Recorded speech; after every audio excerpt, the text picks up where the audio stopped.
Roald Dahl influenced me very deeply, just based on his ability to take the fantastical and capture it in four-line rhyming stanzas in a beautiful, magical way.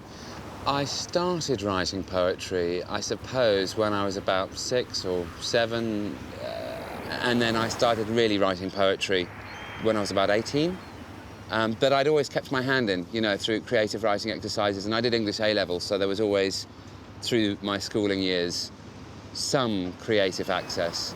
First piece that I wrote when I was 18 ended up being the first of 9, which has become a collection called Magic Happens, based on the essence that in each piece there's this fantastical adventure of sorts that ends with a grain of sand or a little scarf or a flag or a something from the fantasy realm that's crossed over into the realm of reality, showing that even though it might all have been a dream, there's this thing that makes that impossible.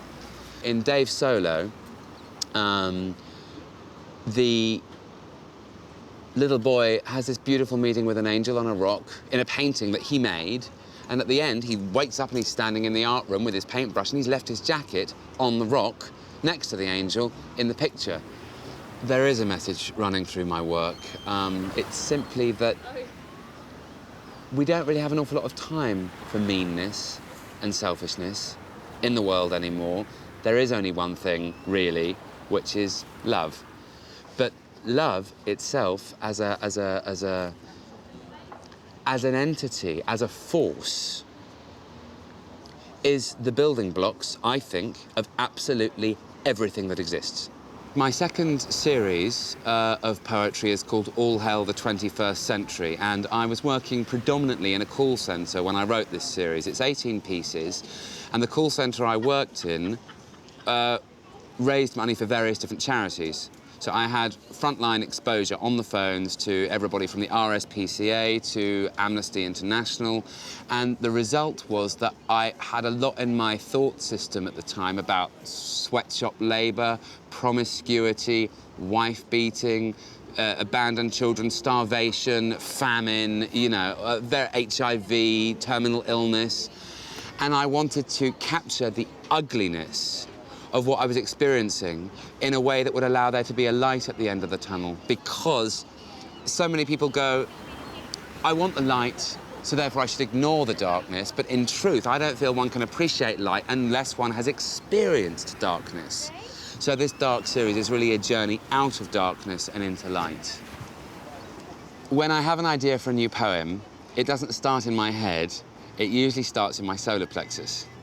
And it's here, and it burns, and it's like, oh, what is that? Oh, I need to write something, oh! And it's good. And then what happens to me is that I know roughly what the poem will be about. I feel that on the page that seems to be blank is this story already, and I've just got to very gently pick it out, word by word, and if I'm not careful, I can pick it out wrongly, but then I just unpick a little bit and carry on.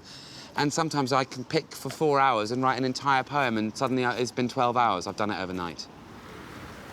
I have absolutely no idea what's next at all. I think I used to have an idea what was next, and it never would be. And as I get older, I'm learning that to not know what's next is the safest way, the only way, really, for the absolute best things to happen. My website is up, my books are coming out, I'm doing more and more performing. I'm starting to get involved in putting together workshops and teaching. I have no idea where this is going, but it seems to be always onwards and upwards. I have a message, which is just to feel the love vibration and feel it now, because we haven't got huge amounts of time, I don't think. The world is changing, and it's time for everyone to be kind to each other, because if we do that, we change everything.